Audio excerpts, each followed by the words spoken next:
En 1967, François Bloch-Lenné, inspecteur général des finances, remet un rapport au Premier ministre intitulé « Étude du problème général de l'inadaptation des personnes handicapées » qui ouvre la voie au texte d'orientation de 1975. Le 9 décembre 1975, l'Assemblée générale des Nations unies adopte une déclaration des droits des personnes handicapées.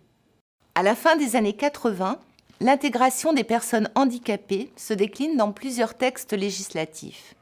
Le 10 juillet 1987 est promulguée la loi en faveur de l'emploi des travailleurs handicapés qui institue pour les entreprises de plus de 20 salariés l'obligation d'employer à temps plein ou partiel 6% d'entre eux. L'AGEFIP, Association nationale pour la gestion du Fonds pour l'insertion professionnelle des personnes handicapées, est créée pour gérer le Fonds pour l'insertion des personnes handicapées. Elle est soumise au contrôle de l'État et associe syndicats et associations de personnes handicapées. L'Association pour la gestion du Fonds de développement de l'insertion professionnelle des handicapés, soumise au contrôle de l'État et associant le CNPF, la CGPME, la CFDT et des associations de personnes handicapées, est créée le 15 septembre 1988. En 1989, notons que l'article 22 de la loi du 13 janvier 1989 modifie l'article 6 de la loi du 30 juin 1975 et crée un alinéa dit « amendement Creton » qui permet de maintenir de façon temporaire de jeunes adultes de plus de 20 ans dans des établissements d'éducation spécialisés dans l'attente d'une place dans un établissement pour adultes. En 1989 toujours, la loi numéro 89-475 relative à l'accueil par des particuliers à leur domicile à titre onéreux de personnes âgées ou handicapées adultes est votée le 10 juillet 1989. Elle institue une procédure d'agrément et de vérification des conditions d'accueil sur la base d'un contrat. Enfin, au niveau européen, la Charte sociale européenne du Conseil de l'Europe, le 9 décembre 1989, engage les États membres à prendre les mesures nécessaires en vue de garantir aux personnes handicapées l'exercice du droit à l'autonomie, à l'intégration sociale et à la participation à la vie de la communauté. En 1990 est votée la loi numéro 90-602, le 12 juillet 1990, relative à la protection des personnes contre les discriminations en raison de leur état de santé ou de leur handicap. Le 4 novembre 1993 est publié le décret du guide barème instaurant 8 grandes catégories de déficiences. Déficience intellectuelle et difficultés du comportement, déficience du psychisme, déficience de l'audition, déficience du langage et de la parole, déficience de la vision, déficience viscérale et générale, déficience de l'appareil locomoteur, déficience esthétique. Ce guide s'inspire de la classification internationale des handicaps basée sur les travaux du Britannique Philip Wood.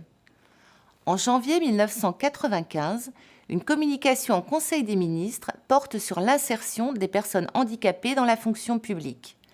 Plusieurs mesures doivent permettre aux collectivités publiques de mieux remplir leurs obligations, dont la mise en œuvre d'un recrutement par contrat de personnes handicapées dans toutes les catégories de la fonction publique, appelée à devenir la voie normale de recrutement, notamment quand les recrutements par concours se révèlent infructueux.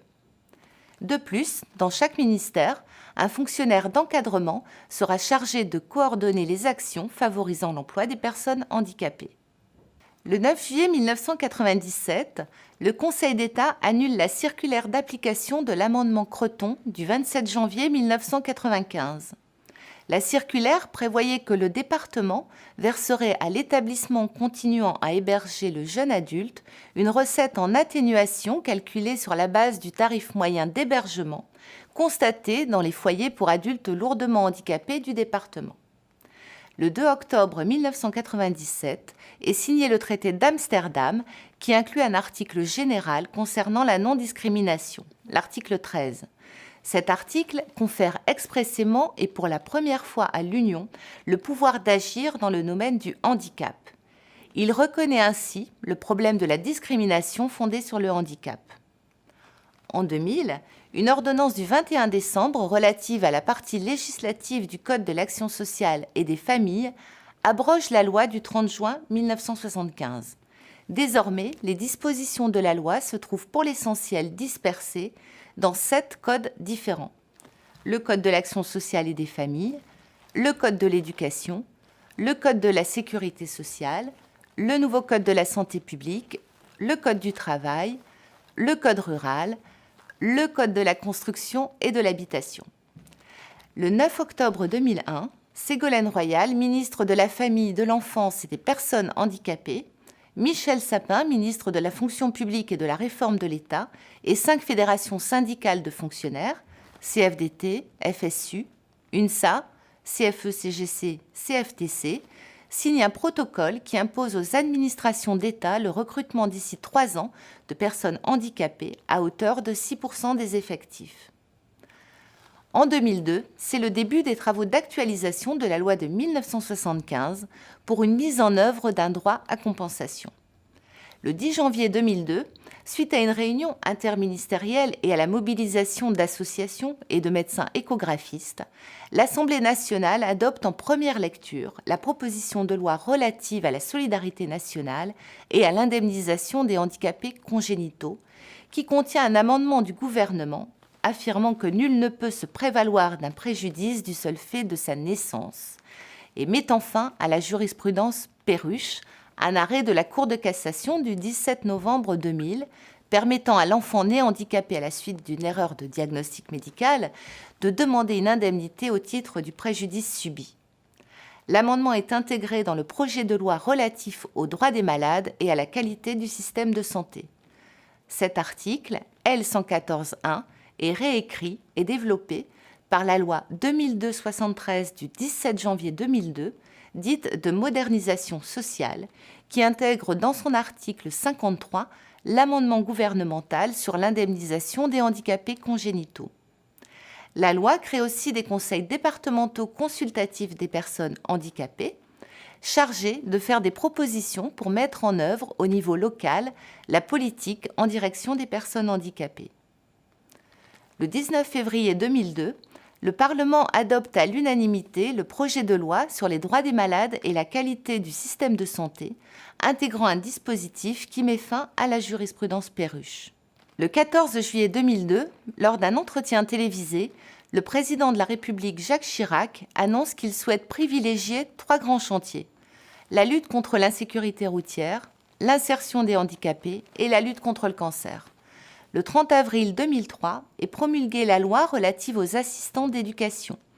Les assistants d'éducation remplissent des missions d'aide à l'accueil et à l'intégration scolaire des élèves handicapés et bénéficient d'une formation spécifique pour assurer leurs fonctions. Le 1er juin 2004, Marie-Anne Montchamp, secrétaire d'État aux personnes handicapées, présente le projet de loi pour l'égalité des droits et des chances des personnes handicapées. Ce projet institue une prestation de compensation personnalisée.